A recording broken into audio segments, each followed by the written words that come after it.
Hey guys, welcome back. It's Limitless here. So I know I've been gone a while, I just haven't had really interesting content to put up for you guys, so, But it has occurred to me, a lot of people are still asking for help on DD2 and all that stuff. So I thought, hey, you know what? Some people really want to see something, so I'll go ahead and throw something out there. So where we're at today, we're on floor 200.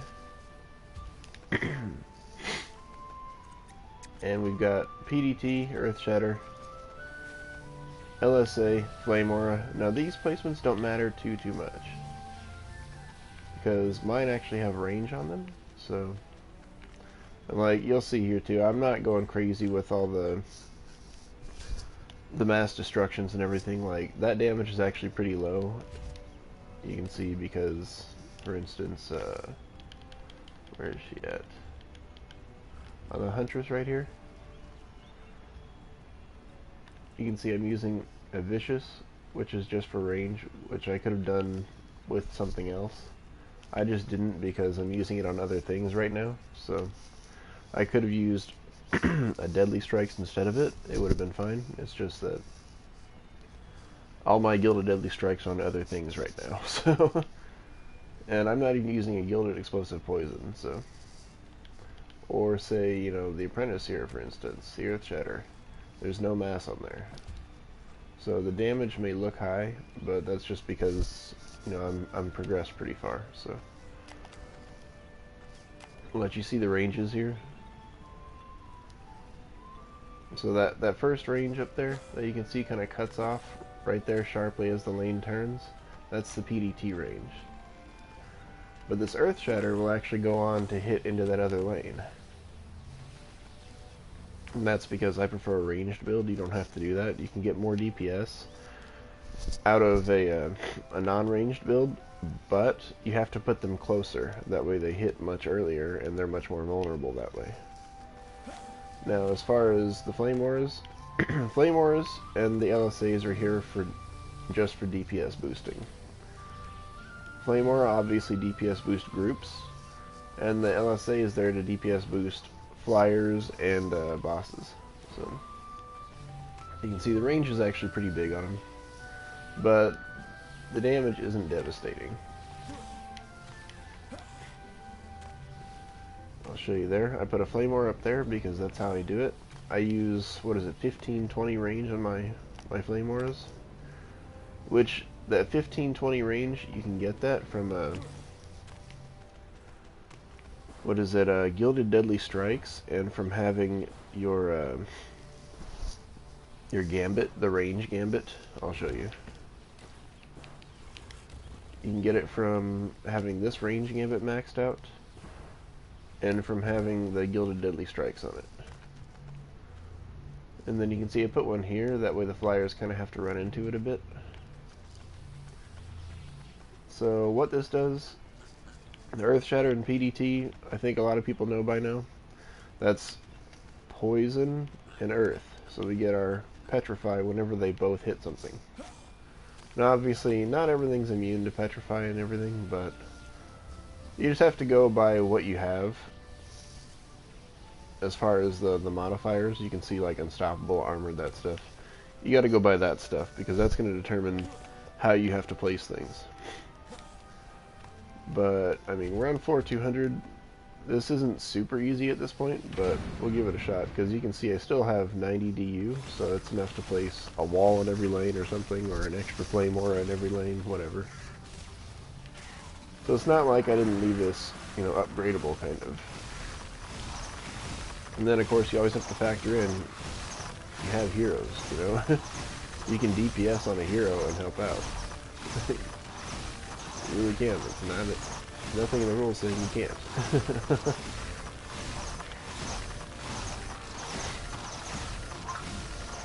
And I'm getting snapped.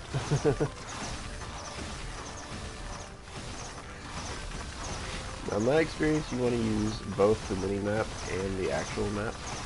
That way you can see not only if something's getting through, but what it is at the same time.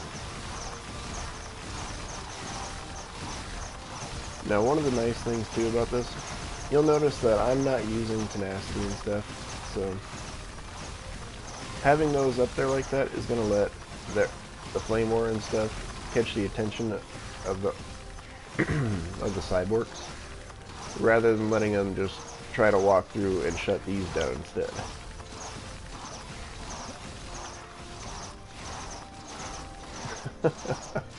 He tried it. Oh, they got those. See, you gotta pay attention to these things, but you can remedy that too. And I'll show you an easy way how. Now you'll notice I didn't upgrade anything because with the bombers, that's a distinct possibility. It's not devastating. And if I'd been paying attention, yeah, I could easily have stopped that with hero DPS.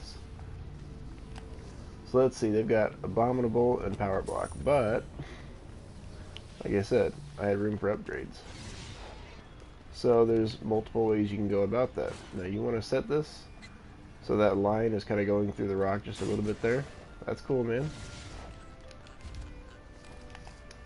And this way you'll get to see the placement of the girl too. Not that one. This one. And you want to set this kind of something more like that. So in this case, we can go for something like a sacrifice PDT, or we can come out here and we could fully upgrade that, and that should shut them down anyway. But this time we'll try the sacrifice PDT and see how that works. The only problem with it is that it'll target the ones that pass underneath too a bit. So it's not going to specifically target just flyers, but we can give it a shot and see what it does. It's not the worst thing in the world, and a sacrifice PDT means I know it's likely going to get destroyed. But the reason why I'm doing it is because I can let that be destroyed instead of something more important. So these went pretty well, but I think I'm going to upgrade this one because flyers were getting through to right over here, kind of. So I'll just top this one off and kind of see how that one goes.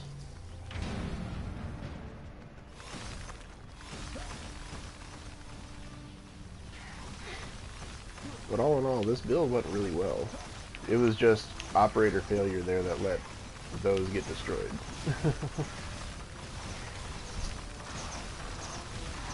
Because you'll notice I didn't hero DPS at all in that last round. Not even a little bit. And that was kind of my problem too. I should have DPS'd the bomber. And you can do that with any hero, you know. If all you've got is a squire, you can blade beam until you're blue in the face if you want. See? There we go. Sacrifice PDT. But that also means that you can replace it too.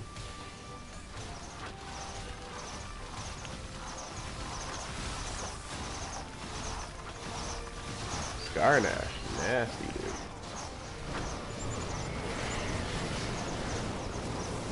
They're trying it.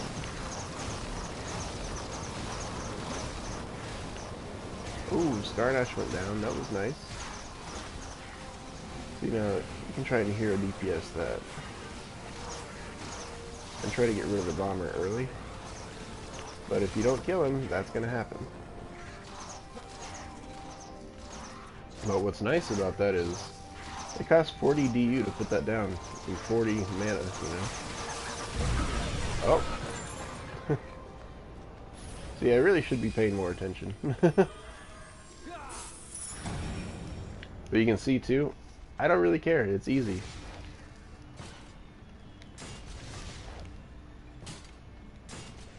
Besides, it's 200. You don't need to be super cautious, but it kind of livens things up too. Letting things roll like this, but of course, you know, if I'm not happy with it, yeah, I can totally do this instead. Do that, drop one of these. There we go. Just try and show you guys some alt strats here. But of course, you know, if things are alive there, then it's kind of hard to place new things down, so. But you can see, you know, I'm not getting frustrated or anything like that because this is expected, you know. It's these kind of things that, you know, you build for. Do you want to leave things destroyable? Do you want to leave them totally protected? It's up to you. For me, don't care. It's whatever.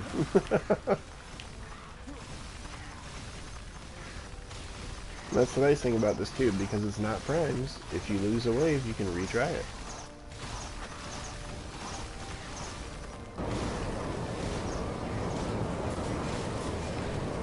Now, one of the other merits to doing it like this, these flame wars will help DPS the lanes a bit too, rather than just the flyer lanes.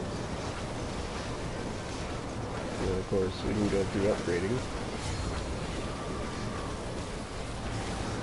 Oh, he went down. I was kind of looking like, how much health does he have? And then he just drops. But what's nice about the Flame Wars versus other things, Flame Wars have a 10 target limit. So you can target a lot of stuff while you're doing this, just by adding an extra Flame War somewhere.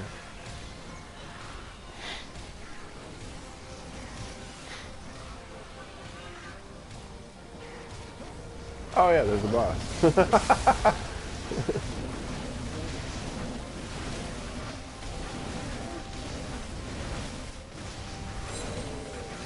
He's down.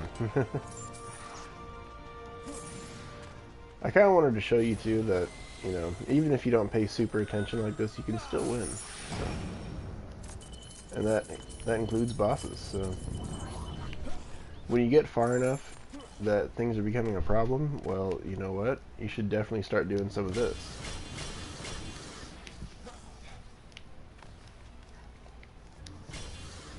I set these kind of back like this. That way they're a little bit more protected by the rock from any cyborgs. Because like I said, I'm not using tenacity, so they will get shut down if they get hit. Alright. You guys will see, like, I had like 1.88, something like that. They're 9.64 now, because I fully upgraded them. And that's kind of the gravity of the situation when it comes to upgrading. Upgrades are crazy. And unlike other defenses, like say you upgrade these during a wave or something, they will stop while they're upgrading. But auras do not. Auras don't care. They say, I'm here anyway, what you want?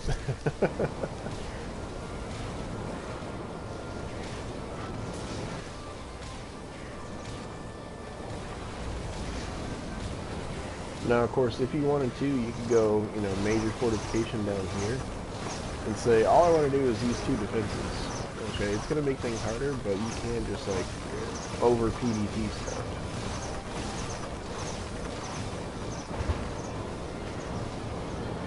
What are you doing there? Yeah, I mean, it's pretty easy, to be honest.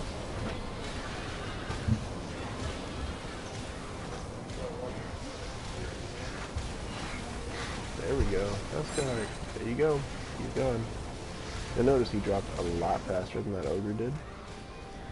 That's because mass upgrades to that LSA, which are great for bosses.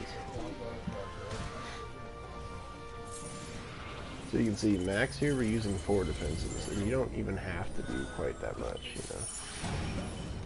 You can just get by with Flame Wars if you wanted, or just the LSAs, you know, whatever.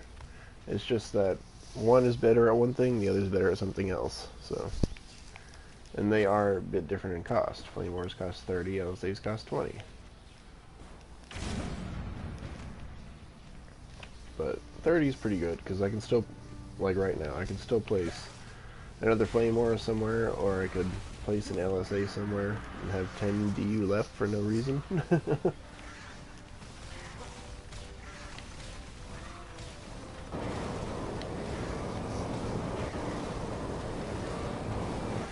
Yeah, you'll notice too, that stuff over there is Frostfire.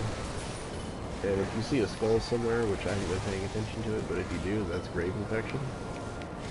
They can proc from your weapons, and both of the heroes that I would normally have out have them on. So even if you have only a bad one, it helps. Grave Infection, you get it from the pirate ship maps, and the Frostfire, you're going to get that based on whatever the rotation is.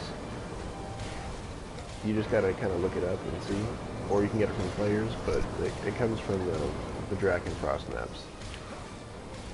Let's see, we've got a Thork somewhere. Is he in here? Honestly, I should be looking before and just seeing where the bosses are, but I'm not. Okay, there he is. I saw him on the mini-map before I saw him on the regular map. Look at that. Now, you'll notice that he downed really, really early. I'll show you, too. His drops are back here.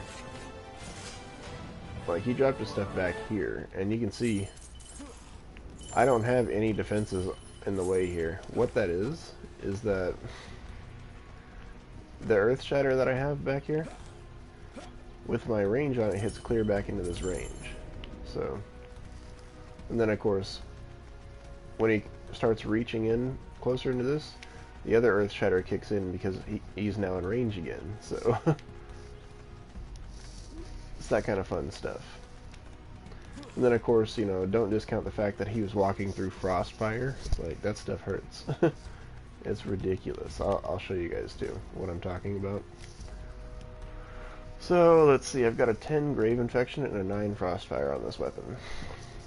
But you can see just the procs that he was running through. They leave behind an area of Frostfire that deals, you know,